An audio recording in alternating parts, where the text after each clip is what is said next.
আমি কিংবদন্তির কথা বলছি। আমি আমার পূর্বপুরুষের কথা বলছি। তার করতলে পলিমাটির সৌরভ ছিল, তার পিঠে রক্ত জবার মতো ক্ষত ছিল। তিনি অতিক্রান্ত পাহাড়ের কথা বলতেন, অরণ্য এবং সাপদের কথা বলতেন, পতিত জমি আবাদের কথা বলতেন। তিনি কবি এবং কবিতার কথা বলতেন। জিহ্বায় উচ্চারিত প্রতিটি সত্য শব্দ কবিতা, কর্ষিত জমির প্রতিটি শস্য দানা কবিতা। যে কবিতা শুনতে জানে না সে ঝড়ের আর্তনাদ শুনবে, যে কবিতা শুনতে জানে না সে দিগন্তের অধিকার থেকে বঞ্চিত হবে, যে কবিতা শুনতে জানে না সে আজন্ম কৃতদাস থেকে যাবে।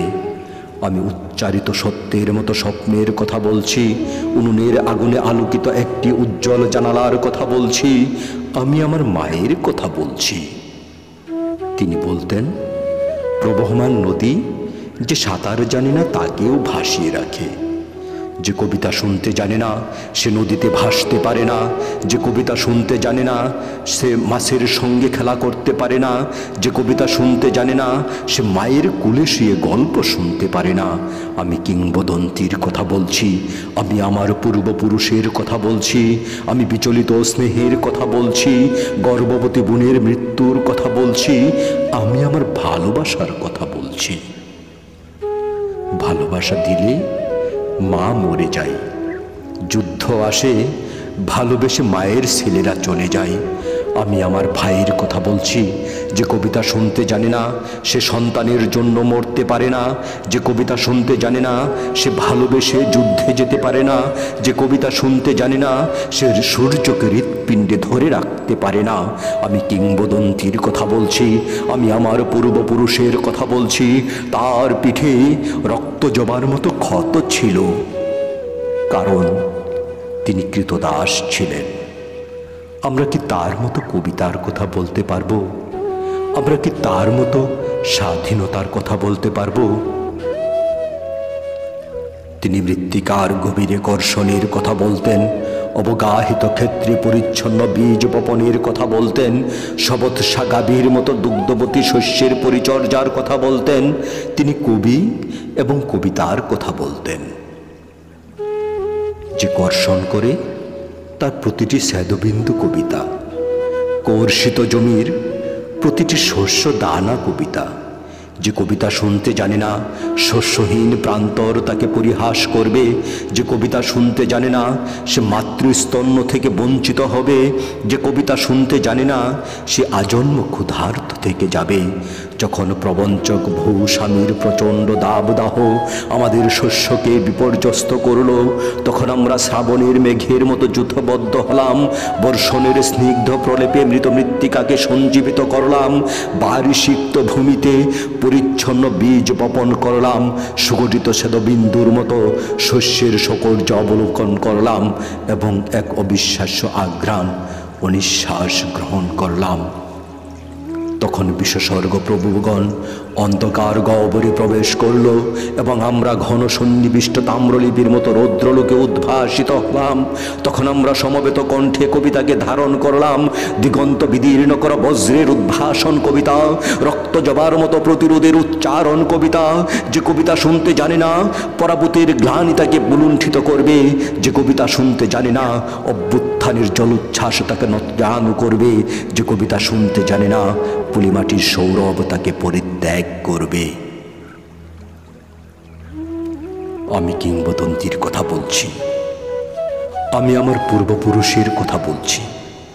তিনি স্বপ্নের মতো সত্য ভাষণের কথা বলতেন, সুপ্রাচীন সঙ্গীতের আশ্চর্য ব্যাপ্তির কথা বলতেন। তিনি কবি এবং কবিতার কথা বলতেন। যখন কবিকে হত্যা করা হলো, তখন আমরা নদী এবং সমুদ্রের মোহনার মতো সৌভ্রত্রে সম্মিলিত হলাম, প্রজ্বলিত সূর্যের মতো অগ্নিগর্ভ হলাম, ক্ষিপ্রগতি বিদ্যুতের মতো ত্রিভুবন পরিভ্রমণ করলাম এবং হিংস্র ঘাতক নতজানু হয়ে কবিতার কাছে প্রাণ ভিক্ষা চাইল। তখন আমরা দুঃখকে ক্রোধ এবং ক্রোধকে আনন্দিত করলাম। নদী এবং সমুদ্রের মোহনার মতো সম্মিলিত কণ্ঠস্বর কবিতা, অবদমনিত ক্রোধের আনন্দিত উৎসারণ কবিতা। যে কবিতা শুনতে জানে না সে তরঙ্গের সৌহার্দ্য থেকে বঞ্চিত হবে। যে কবিতা শুনতে জানে না নিঃসঙ্গ বিষাদ তাকে অভিশপ্ত করবে। যে কবিতা শুনতে জানে না সে মুক ও বধির থেকে যাবে। আমি কিংবদন্তির কথা বলছি, আমি আমার পূর্বপুরুষের কথা বলছি। তার পিঠে রক্ত জবার মতো ক্ষত ছিল। আমি এক গুচ্ছ রক্ত জবার কথা বলছি। আমি জলোচ্ছ্বাসের মতো অভ্যুত্থানের কথা বলছি। উৎক্ষিপ্ত নক্ষত্রের মতো কমলের চোখের কথা বলছি। প্রস্ফুটিত পুষ্পের মতো সহস্র ক্ষতের কথা বলছি। আমি নিরুদ্দিষ্ট সন্তানের জননীর কথা বলছি। আমি বহমান মৃত্যু এবং স্বাধীনতার কথা বলছি। যখন রাজশক্তি আমাদের আঘাত করল তখন আমরা প্রাচীন সঙ্গীতের মতো ঋজু এবং সংহত হলাম। পর্বত শৃঙ্গের মতো মহাকাশকে স্পর্শ করলাম। দ্বিচক্রবালের মতো দীর্ঘ থেকে দীর্ঘতর হলাম এবং শ্বেত সন্ত্রাসকে সমূলে উৎপাটিত করলাম। তখন আমরা নক্ষত্রপুঞ্জের মতো উজ্জ্বল এবং প্রশান্ত হলাম। উৎক্ষিপ্ত নক্ষত্রের প্রস্ফুটিত ক্ষতচিহ্ন কবিতা, স্পর্ধিত মধ্যাহ্নের আলোকিত উন্মোচন কবিতা। যে কবিতা শুনতে জানে না সে নীলিমাকে স্পর্শ করতে পারে না। যে কবিতা শুনতে জানে না সে মধ্যাহ্নের প্রত্যয়ে প্রদীপ্ত হতে পারে না। যে কবিতা শুনতে জানে না সে সন্ত্রাসের প্রতিহত করতে পারে না।